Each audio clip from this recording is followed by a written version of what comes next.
Il est 19h, bonsoir à toutes et à tous et merci de nous rejoindre pour ce journal que l'on entame avec les titres de l'actualité. L'Algérie achève son mandat de présidente du Conseil de sécurité de l'ONU, un mois d'engagement marqué par des éloges unanimes pour sa gestion efficace, une diplomatie de terrain marquée par des prises de position fortes et un appel constant au dialogue pour une paix durable. Nous irons dans ce journal dans les vestiges du centre de détention Gauthier à Boumardès qui incarne l'une des pages les plus sombres de l'histoire coloniale. Il a été le théâtre de tortures inhumaines infligées aux Algériens. Aujourd'hui, ce centre nous rappelle l'horreur vécue par les victimes. À Constantine, l'école nationale polytechnique se lance dans l'ère de l'université 4.0 avec le projet ambitieux de moderniser la formation. Objectif, préparer les étudiants aux défis du marché du travail. Un pas de plus vers une éducation connectée aux besoins de demain. Le Chocaf a Oran fait briller le savoir-faire algérien dans le monde du chocolat et du café. C'est un tremplin pour les producteurs locaux qui veulent conquérir les marchés internationaux avec des produits de qualité. Le développement et l'innovation sont au cœur de cette belle industrie locale.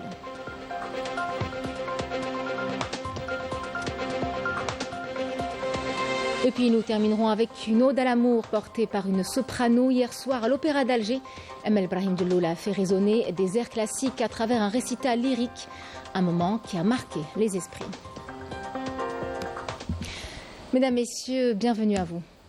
Aujourd'hui, l'Algérie clôture son mandat de présidente du Conseil de sécurité des Nations Unies, un mois de janvier marqué par des éloges unanimes pour sa gestion efficace et ses initiatives pour maintenir la paix et la sécurité internationale.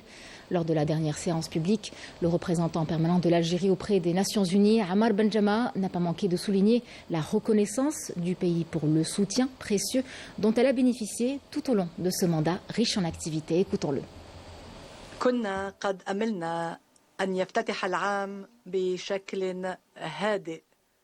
On espérait que le début de l'année 2025 se déroule dans le calme et la sérénité, mais ce mois a été riche en travaux. Tout ce qui a été réalisé durant ce mois ne pouvait se concrétiser sans l'apport et le soutien positif de chaque délégation et chaque représentant du secrétariat. Je cite à titre d'exemple les staffs du soutien technique lors des conférences ainsi que les interprètes, les traducteurs et les rapporteurs.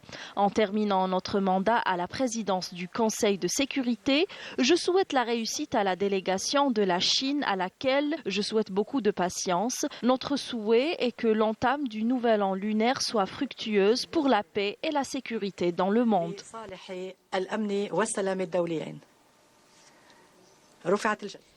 L'occasion d'évoquer ce soir les efforts de la diplomatie algérienne durant ce mois de janvier qui s'est engagée sur plusieurs fronts, porter la voix de l'Afrique, défendre les justes causes, peser sur des décisions à portée internationale. L'Algérie n'est absolument pas restée spectatrice en assumant la présidence du Conseil de sécurité de l'ONU. Sous la supervision du président de la République, la diplomatie algérienne s'est mobilisée sur des dossiers sensibles comme la Palestine, le Yémen, la Syrie ou encore le Liban. Autant de conflits où l'Algérie a plaidé pour la paix, le dialogue et le respect des droits des peuples. Mais au-delà de ces crises, c'est aussi le terrorisme en Afrique qui a été au centre des discussions. Brahim Damis. La question palestinienne, la situation au Liban, au Yémen, en Syrie, en Libye et au Soudan, ainsi que la lutte contre le terrorisme en Afrique. Autant de questions et défis qui menacent la paix et la sécurité dans le monde, mises sur la table de l'instance onusienne sous la supervision du président de la République Abdelmadjid Tebboune. Depuis sa présidence au Conseil de l'ONU, l'Algérie a multiplié les initiatives diplomatiques, convoquant plusieurs réunions d'urgence. Lors d'une session marquée par l'annonce d'un cessez-le-feu entre le mouvement de résistance palestinien Hamas et l'entité sioniste, l'Algérie a exhorté l'ONU à garantir son application et à relancer un processus politique pour un règlement durable des agressions. Concernant la situation au Liban, l'Algérie a réaffirmé la nécessité d'une concertation entre la Ligue des États arabes et les Nations unies afin de mettre ce pays frère à l'abri des troubles dont il a souffert ces dernières années. S'agissant de la Syrie, l'Algérie a souligné l'importance d'un accompagnement international afin de rétablir la paix et la souveraineté sur l'ensemble de son territoire. Pour le Yémen, et dans le cadre du groupe A3+, l'Algérie a appelé à la fin des interventions militaires et soutenu un processus politique sous l'égide de l'ONU pour instaurer une paix durable. Grâce à son rôle actif au sein du Conseil de sécurité, l'Algérie a réussi à faire adopter un accord historique permettant à l'autorité libyenne d'investissement de réinvestir les avoirs gelés dans les institutions financières internationales, une avancée majeure pour la protection de ces fonds et leur valorisation au bénéfice du peuple libyen.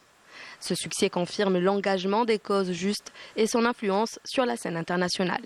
Compte tenu de la grande responsabilité confiée à l'Algérie au sein du Conseil de sécurité en matière de lutte contre le terrorisme en Afrique et du rôle de porte-parole du président de la République sur ce dossier, l'Algérie a convoqué une réunion de haut niveau pour alerter sur la propagation du terrorisme dans la région sahélo-saharienne, présidée par le ministre d'État, ministre des Affaires étrangères de la communauté nationale à l'étranger et des Affaires africaines, Ahmed Attaf. Cette rencontre a mis en avant l'approche algérienne qui allie sécurité et développement pour traiter les causes profondes du fléau. Les ministres africains présents à la réunion ont unanimement salué les efforts du président Abdelmadjid Tebboune pour fédérer les actions continentales contre le terrorisme, soulignant l'influence de l'expérience algérienne. Le Conseil de sécurité a adopté une déclaration présidentielle consacrant la première reconnaissance internationale du rôle du président de la République en tant que champion de l'UA pour la prévention et la lutte contre le terrorisme.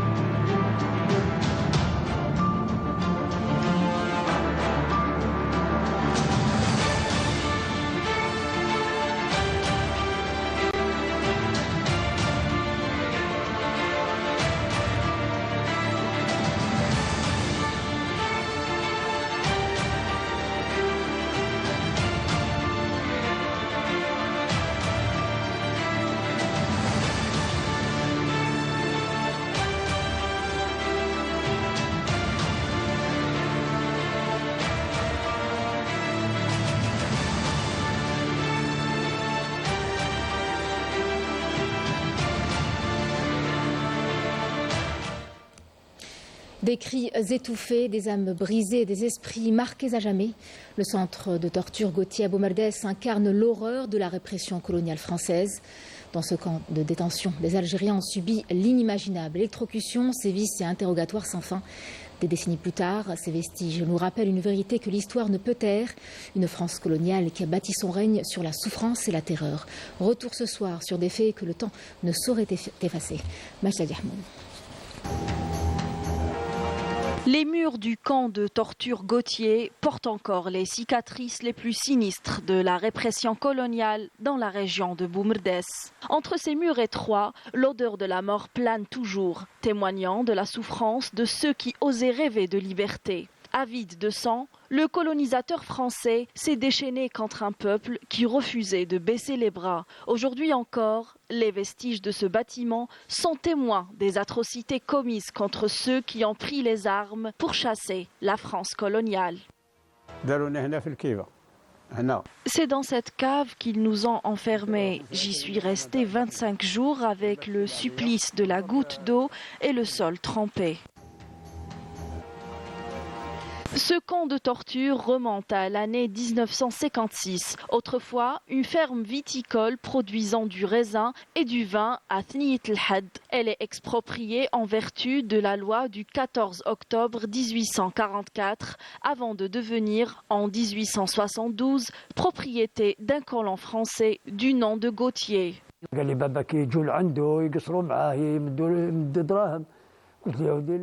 Les bourreaux français voulaient savoir qui était en contact avec mon père et qui lui remettait de l'argent. Je leur ai répondu que je ne savais rien, c'est qu'ils ont commencé à me torturer à l'électricité. Cela a duré environ 1 heure, au point où celui qui avait la manivelle en main leur a dit « S'il n'a pas vu, c'est qu'il n'a pas vu. Et puis il est trop jeune pour qu'il soit torturé à l'électricité. » La France, qui se drape du masque du protecteur des droits de l'homme, ne peut dissimuler son passé sanglant. Chaque parcelle de cette terre, chaque prison et centre de torture témoigne et expose au grand jour sa politique répressive et son entreprise d'extermination du peuple algérien. Aujourd'hui, la France se trouve à un tournant historique confronté à une crise politique majeure. Le pays fait face à une impasse marquée par des tensions internes sur le budget économique et social. Le déficit ne cesse de croître, la pression fiscale sur les Français devient insoutenable et la confiance envers le gouvernement s'effrite. Les fractures s'élargissent entre pouvoir et opposition et la France semble s'enfoncer dans un climat de méfiance et d'incertitude. Emela Sefta. Le doute s'installe parmi les Français quant à la durabilité du gouvernement de François Bayrou.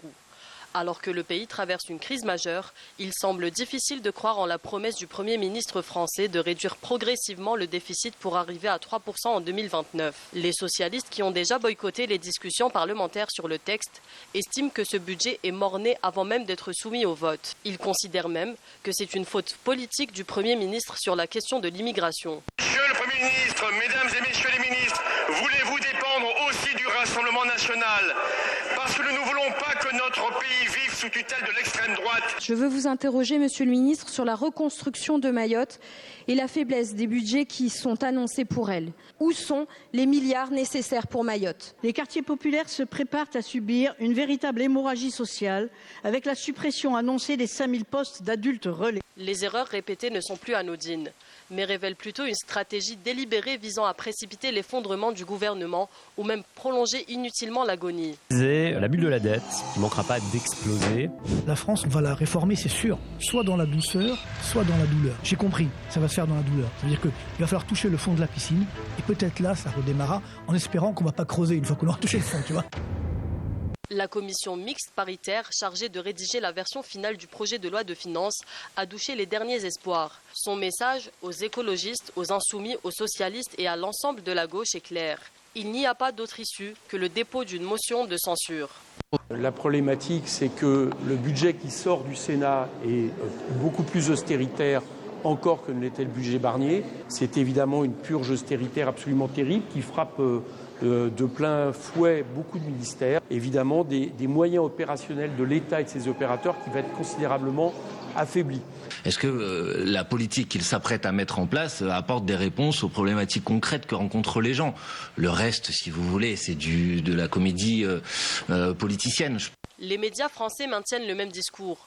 Le pouvoir est accusé de favoriser les plus riches au détriment de la classe moyenne et populaire.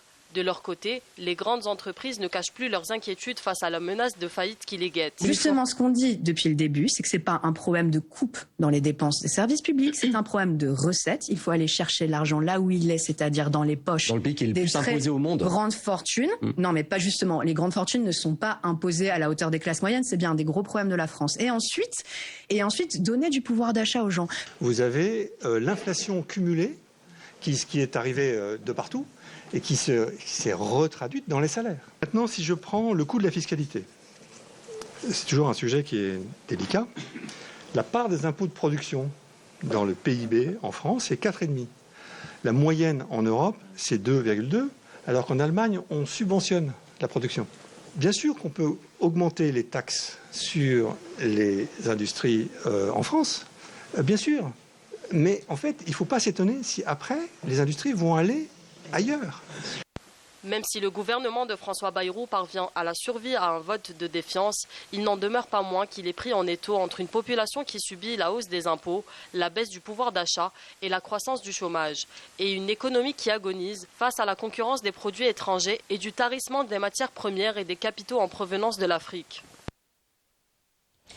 Le ministre des Affaires étrangères de la Belgique a réaffirmé le plein soutien de son pays au processus politique mené par les Nations Unies pour une solution politique juste, durable et mutuellement acceptable au Sahara occidental occupé par le Maroc. Le chef de la diplomatie belge a déclaré que la position du gouvernement belge actuel envers le Sahara occidental est connue et a déjà été expérimentée par la prédécesseur en 2022 ainsi que par le Premier ministre Alexander De Croo. Il faut savoir que la Belgique apporte son plein soutien au processus mené par les Nations Unies pour une solution politique juste, durable et mutuellement acceptable par toutes les parties. C'est ce qu'a déclaré hier devant la presse le chef de la diplomatie belge. Au Maroc, la colère gronde toujours parmi les sinistrés du séisme d'El Haouz qui vivent dans une extrême précarité. Ils sont des milliers à se retrouver sous des tentes de fortune. Les promesses de relogement faites par les autorités n'ont pas été tenues et les victimes de la catastrophe dénoncent aujourd'hui un abandon criant. Face aux revendications pour des logements décents, la répression s'est intensifiée, pointant du doigt l'incapacité du régime à répondre aux besoins les plus élémentaires de son peuple. Emira Sefta. L'hiver s'annonce rude pour les sinistrés du séisme d'El Haouz. Une année après cette catastrophe, rien n'a changé pour eux. Ils vivent toujours dans une précarité extrême, abandonnés à leur sort par les autorités du Merzen qui n'ont pas tenu les promesses de les reloger. Des milliers de Marocains vivent sous des tentes comme des réfugiés. Des tentes délabrées qui ne les protègent ni du froid glacial, ni de la chaleur accablante. Leur détresse ne fait que s'aggraver jour après jour. Nous souffrons des infiltrations d'eau dues aux dernières intempéries. Nos matelas sont complètement trempés, y compris nos couvertures. Et l'hiver n'est pas encore terminé. Je crains que mes enfants ne tombent malades. Vu qu'on a du mal à supporter nous-mêmes cette situation en tant qu'adultes.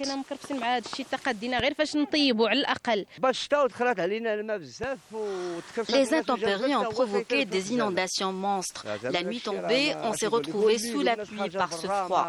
Nous n'avons nulle part où aller. Nous avons perdu tous nos biens. Une situation catastrophique que le Merzen inflige à son peuple, qui accorde plus d'importance aux questions secondaires et abandonne toute une population qui souffre, en leur promettant monts et merveilles. Des promesses qui ne résonnent que dans les tribunes officielles et dans les médias acquis au régime.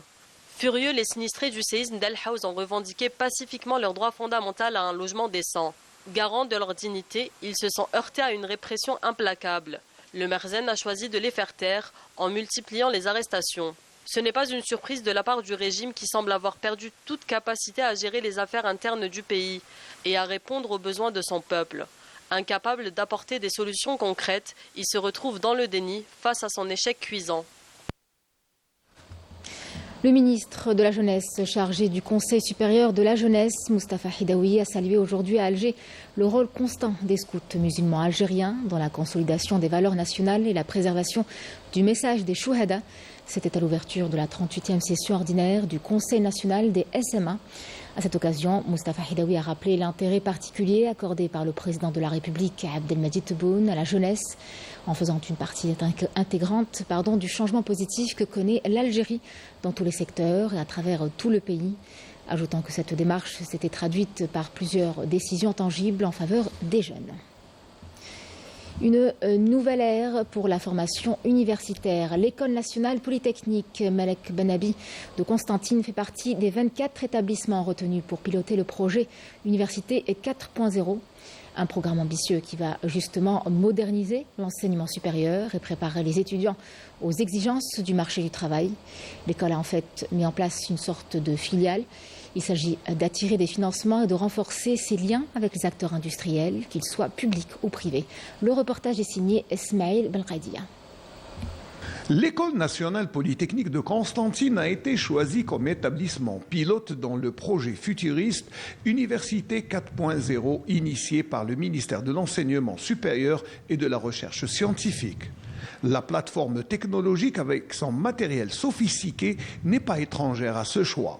L'impression 3D céramique est une technique qui permet d'imprimer n'importe quelle pièce en céramique à une architecture complexe, c'est l'avantage le plus important. On a trois facteurs qui rendent cette machine très spécifique. Le premier, la matière première est sous forme pâte. Par contre, les méthodes traditionnelles, la matière première est sous forme poudre. Le deuxième facteur, la précision, elle donne des pièces très précises. Avec les méthodes traditionnelles. Le troisième facteur, c'est la durabilité des pièces. Cette machine, elle est unique, elle est la première dans le monde arabe et l'Afrique.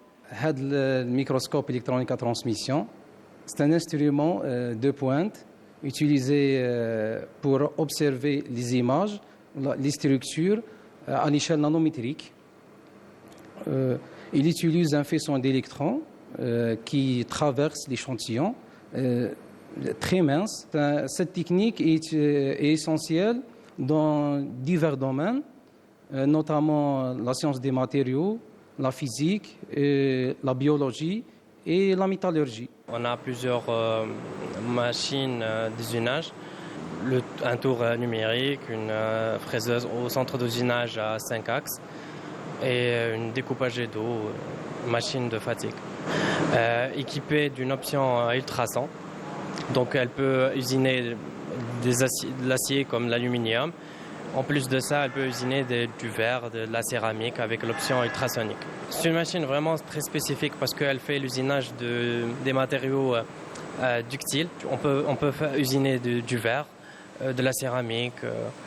De nouvelles spécialités photovoltaïques, énergie solaire et industrie automobile sont venues renforcer les spécialités existantes afin d'alimenter l'incubateur de cette école. قام مركز التطوير المقاولتي بالمدرسة الوطنية المتعددة التقنية قسنطينة بتكوين حوالي 87. Nous avons formé 87 porteurs de projets lors de 3 sessions de formation. Nos centres accompagnent les porteurs de projets par des formations académiques, des formations professionnelles telles que l'entrepreneuriat ou encore la gestion stratégique de l'entreprise. Ils bénéficient également de l'accompagnement d'opérateurs qui exercent déjà afin de tirer profit de leur expérience. Ces porteurs de projets bénéficient également d'accompagnement post-formation jusqu'à l'obtention du financement nécessaire pour lancer leur projet. Ouverte au secteur économique, la filiale de l'école polytechnique constantinoise permettra de générer des ressources financières tout en continuant son travail de formation d'ingénieurs de qualité.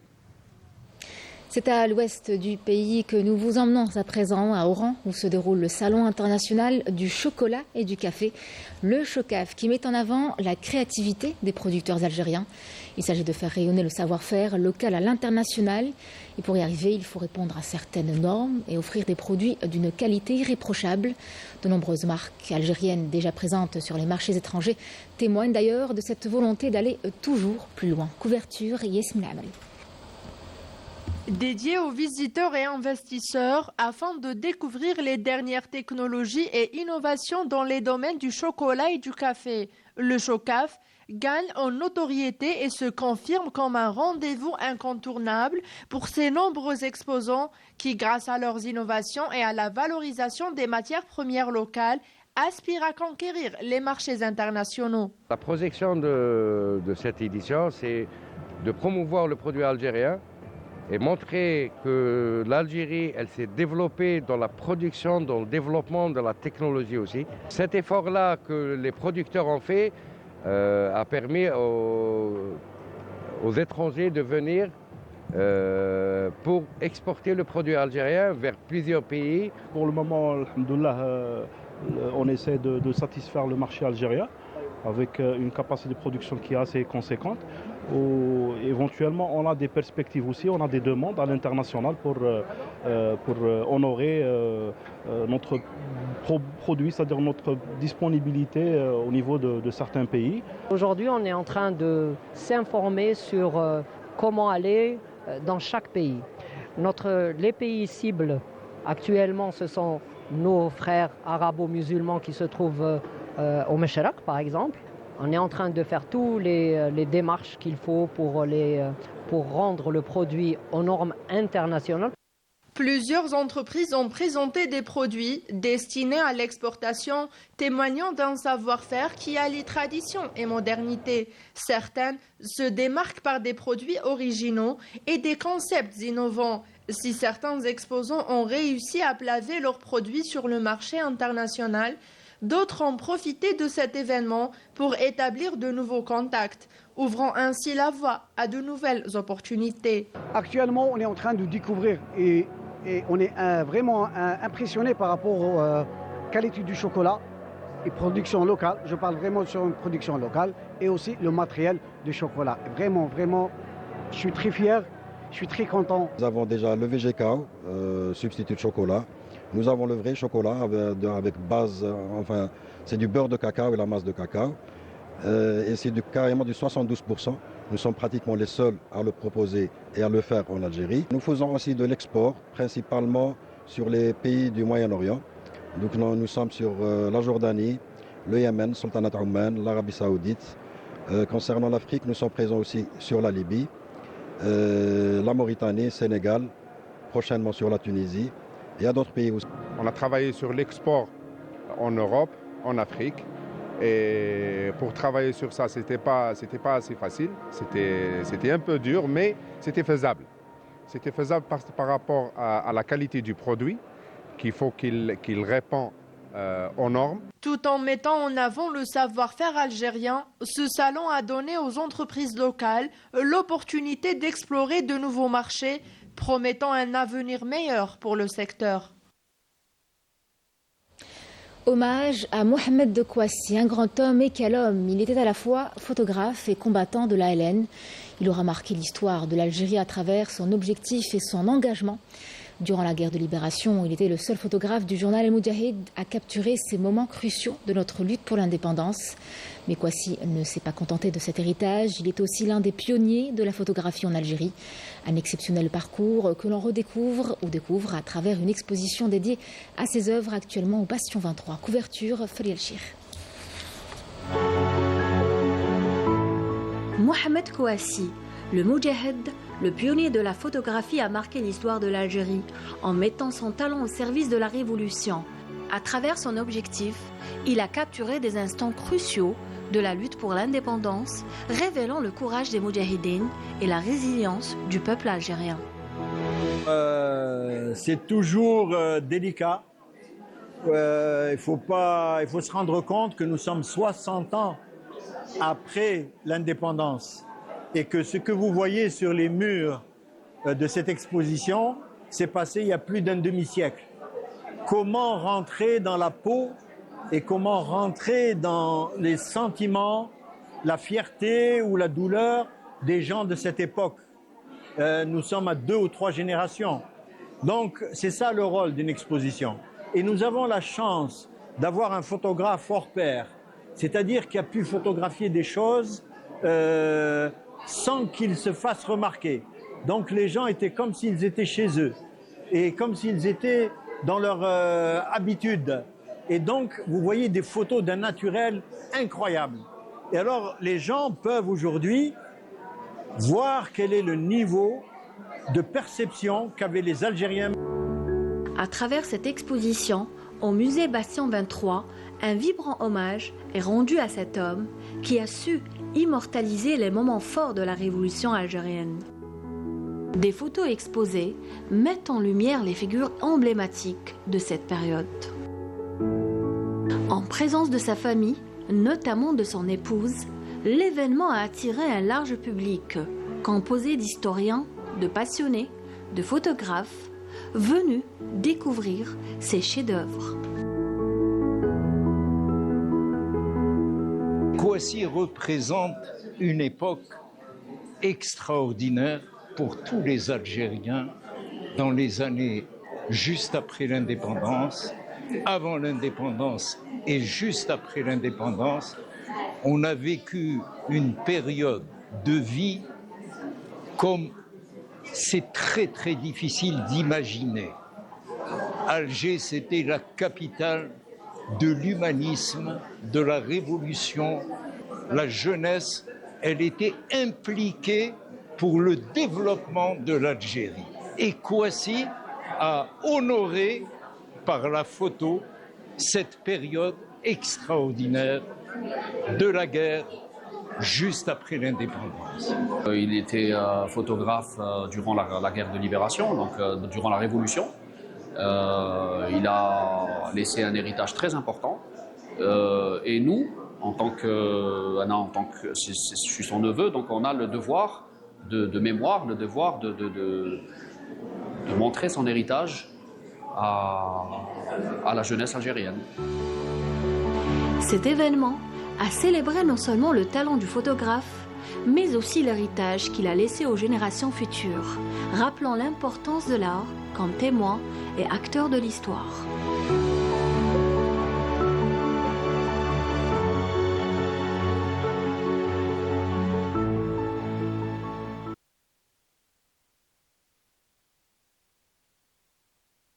Hier soir, l'Opéra d'Alger a vibré au rythme de la voix envoûtante d'Emel Brahim Djelloul. Cette soprano, maîtresse du lyrique, a captivé son public en passant d'une langue à une autre avec une rare aisance, une véritable ode à l'amour qu'elle chante et parle à travers chaque note.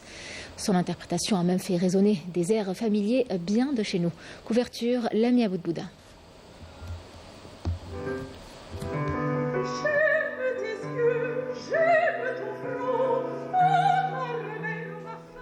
célèbre soprano et chanteuse lyrique algérienne Amel Brahim Djelloul donne le temps d'une soirée placée sous le signe de l'amour. L'amour, une force essentielle qui nourrit l'âme et donne un sens à l'existence.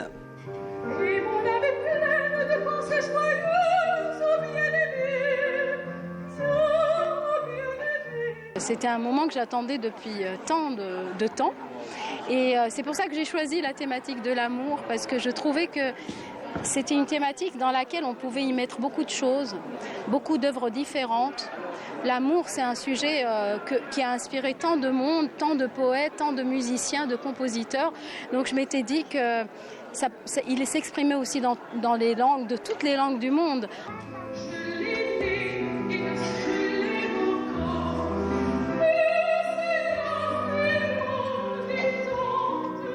Ce soir, à travers des airs célèbres du répertoire lyrique, des compositions originales, des morceaux emblématiques, on a célébré l'amour.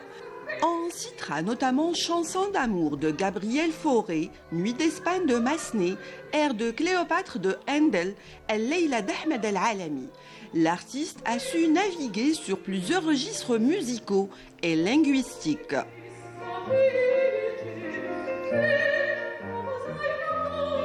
C'est un métier, ça s'apprend, c'est des années d'études, d'apprentissage et c'est un travail incessant. On ne cesse de travailler dans mon métier, nous sommes des perfectionnistes et puis c'est une passion. Ce que je fais est une vraie passion. Et quand on est passionné, on ne se lasse pas de travailler, de chercher.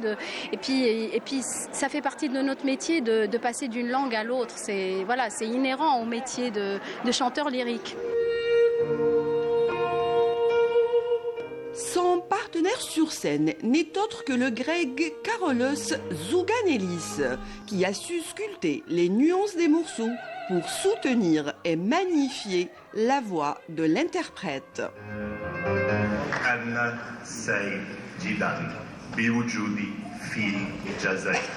C'est ma première fois, je suis très content d'être ici.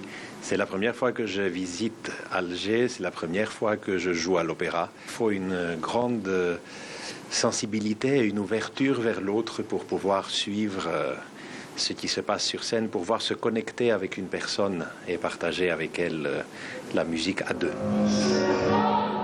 Novice ou connaisseur, le public a été captivé par la voix envoûtante et le talent de l'artiste. Elle est magnifique, elle a une voix qui est porteuse, qui est envoûtante, elle chante de toutes les langues. وأنا كطالب الموسيقى الكلاسيكية في المعهد الوطني العالي شغل جيت باش نستفاد باسكو حنا نقراو هذا الستيل السوبرانو من هذا الغناء الكلاسيكي الباروك جيت باش نستفاد زعما نشوف كيفاش تانتربريتي هذا الستيل وكاع. Brahim Djelloul, c'est l'une des plus belles voix, algériennes, on va dire, et peut-être même méditerranéenne parce qu'elle a une reconnaissance même de l'autre côté de la mer.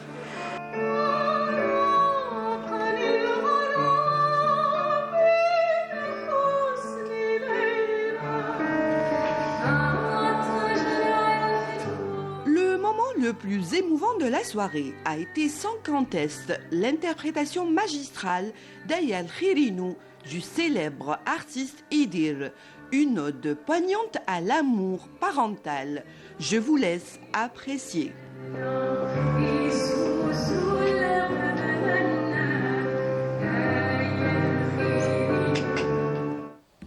C'est sur ces belles notes que nous clôturons cette édition. Merci de l'avoir suivi. Je vous retrouve demain pour celle de la mi-journée à midi. Très bonne soirée à vous.